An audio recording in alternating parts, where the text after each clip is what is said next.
अभी देखी जा शाम के समय हो गई बा और बारिश इतना तेज होलाइल बनो कि कुछ कहे जो ना। हवा के साथ में बारिश बा। ये देखी जा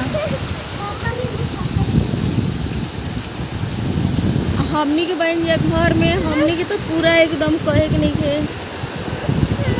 इतना तेज आ गई बा बारिश।